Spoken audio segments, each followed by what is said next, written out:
Good morning. In this video, we will be looking into preemptive priority scheduling. Priority scheduling means, let's assume you have a list of processes waiting in the ready queue. The CPU scheduler picks up ready process, one of the ready process, assign it to the CPU based on its priority. Mean to say, which is having the high priority, that process will be selected by the CPU scheduler and scheduled, assigned to the CPU. That's the idea. When you say preemptive priority scheduling, when assume that in a time there is a high priority process jumps in when a process is under execution by the CPU, so that process will stop execution, it will be removed out of the CPU and the new process will be assigned to the CPU. That means it is an opposite to the non-preemptive. Non-preemptive means the process keeps the or holds the CPU until its execution or until it moves to the waiting queue. That is the idea of non-preemptive. Opposite to non-preemptive is preemptive. So at any time or for some situations, the process under execution in CPU will be removed out and a new process will be assigned. We call this as context switch. Okay, so a context switch will happen. It doesn't matter that the process which is currently in execution will complete the job, then only a new process come to the CPU. No way. In preemptive, we can't expect that. The execution process will be removed. Okay, removed for certain situations. So here in the situation is when a new high priority process comes in, the process under execution will be removed. Okay. That's the situation here. Fine. So this is the question. You are going to consider set of processors and this is the arrival times. Assume. Look at the arrival time here. They are not coming in the same time. They are coming in different times. See, P1 comes at time 0, P2 comes at time 1, etc. And P7 comes at time 0. They are all coming to the ready queue at a different timing. And these are all the assigned priorities of these process. Okay, each process has an assigned priority. Again, about the priority, consider lower the number, higher the priority. Remember this point. And the corresponding burst time, the CPU time is given here. This is in milliseconds. Fine. So now we are going to draw the Gantt chart showing the execution of these process using preemptive priority scheduling. Okay, fine. So, let's try to start. At time 0, actually at time 0, I have a process called P1. So, there is no other process in the ready queue. At time 0, the ready queue contains only this process P1. These process came to the ready queue at later times. Okay. So, at time 0, I don't have any other option. I have to execute, schedule. CPU scheduler schedules P1 to the CPU. Fine. So this is the idea. So it will be started to execute. Let's see. At time 1, do you have any process? Yeah.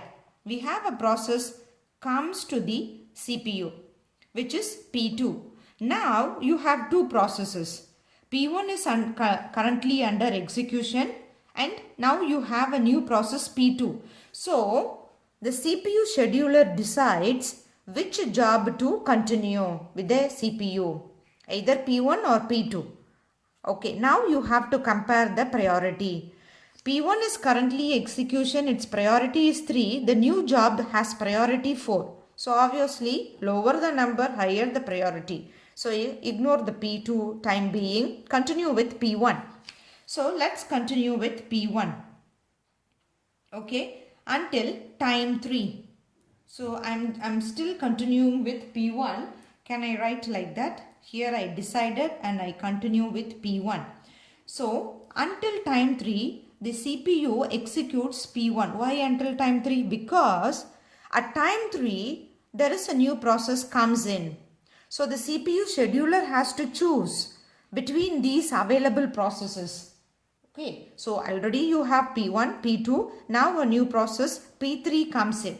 Now decide between the priority, between the processes based on the priority. Still, The P1 is having the low priority. Fine. So you continue with the execution of P1. CPU continues with the execution. So at time 4, now let's see, is there any new process comes at time 4? Yes, we have a process P4. How about the priority? 5. 5 means big number. Big number means low priority. Okay, so continue with P1 again. So continue with P1 again. Okay, until time 5. Okay, let's say time 5. At time 5, do you have any new process? Of course, at time 5, I have a process called P5. Let's check the priority. 2. The process under execution P1, the priority is 3. The new process priority is 2. So, obviously, you have to continue with this P5. Priority 2, okay, because this is having the low priority. Okay, fine. So which is P5 will come to the CPU, will be assigned to the CPU, fine, and it will start execution. So P1 suspends the execution, but it doesn't finish. Can you see the burst time of P1? 8 milliseconds. Okay, but how many milliseconds you finished until now? 1, 2, 3, 4, 5. 5 milliseconds you finished. So, pending is 3 millisecond. You still need to execute P1 for 3 more milliseconds. Never mind, let it be. Okay then? So, this will go back to the waiting queue. Sorry, it's not waiting, ready queue. Okay, P1 moves to the ready queue. Now, you start with the P5. Where is it? Here it is. The priority is 2. So fine, it starts executes. Let's see at time 6. How about P5 with the new process? P5 is having priority 2. The new process P6 comes at time 6 having the priority 6. Okay, it's a low priority. Ignore it. Continue until time 10. So you are continuing P5. Okay, then at time 10 you have another new process P7 which is having the priority 1. I told you lower the number, higher the priority. So 1 is having the high priority. So now you have to assign the high priority process to the CPU P7. Okay, so P5, come back to the P5. It was executed for 5 milliseconds. Can you see the difference here? Starts at 5, ends at 10. 10 minus 5 is 5 millisecond. So P5 finished 5. So how many pending? 1 pending. 1 millisecond. It still need to execute for 1 millisecond. Fine. Okay then. So now P7 started its execution. After time 10, there is no new process coming into the CPU. So you don't have to check every time. Here, we checked at time 1 and at time 3 we checked. At time 4 I checked. Time 5, time 6, time 10. Every time we stopped and we checked the available process, compared the priority and made the context switch. What do you mean by context switch? Save the state of the old process and load the state of the other new process, something like that. After time 10, you don't have to do this checking and all. You can continue straight away for execution. Okay then. So P7 starts its execution. It needs, where is it? 1 burst time. So at time 11, it finished the execution. So P7 finished execution. Now let's try to assign another process among this P1, P2, P3, P4, P5 and 6, which is having the high priority? P5. So let's continue P5. How many milliseconds you need? Just 1 millisecond. So at time 12, this is 5. Okay. At time 12, P5 will finish its execution. Over. Now let's try to look for high priority process. 3, 4, 4, 5, 6. So of course 3. So P1 starts its execution pending 3 milliseconds. So at time 15 it will finish the execution. Over.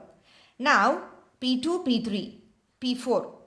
and P6. Okay then. So P2 and P3 having the same priority, 4 and 4. So you just assume that these process comes in the same order. So which one comes first? P2 comes first. So you assign P2, it needs 2 milliseconds. So at time 17 it finishes. Then P3, it needs 4 millisecond. So it will take 4 millisecond. At time 21 P3 will finish. Now I pending with P4 and P6. The P4 priority is 5. So assign P4. How many millisecond? Just 1 millisecond. So 22. The last one is P6. How many milliseconds it needs? P6, 5 millisecond. 22 plus 5, 27. So, at time 27, P6 and all other process, everything finish its execution. So, this is the Gantt chart of showing the execution of these processes. Okay, now let's calculate the average turnaround time. The same idea, turnaround time for each processes you calculate and then you calculate the average. So let's say turnaround time of process P1, completion time. In order to know the completion time, you need to check the Gantt chart. The Gantt chart shows the completion time. Okay, no other way. Let's see the Gantt chart. You have to trace from the right to the left, back to the front. Okay, from here you start from the end of the Gantt chart. So try to look when P1 finished. Okay, so here do you have P1 at the end? Yeah, here it is. It finished at time 15. Can you see here? So completion time is 15 minus arrival time of P1. It arrives at time 0, so it is 15. Okay, turnaround time of P2. Again in the Gantt chart, P2, here it comes. Don't look into the front. Okay, you have to look from the backward. The first P2, first occurrence. So here P2 is here. Don't go to the other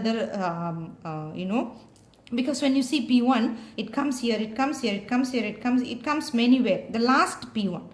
So that's what I ask you to trace from the backward. So P2 comes here. The time is 17. Completion time, arrival time for P2 is 1, so 16. Now let's calculate the average turnaround time.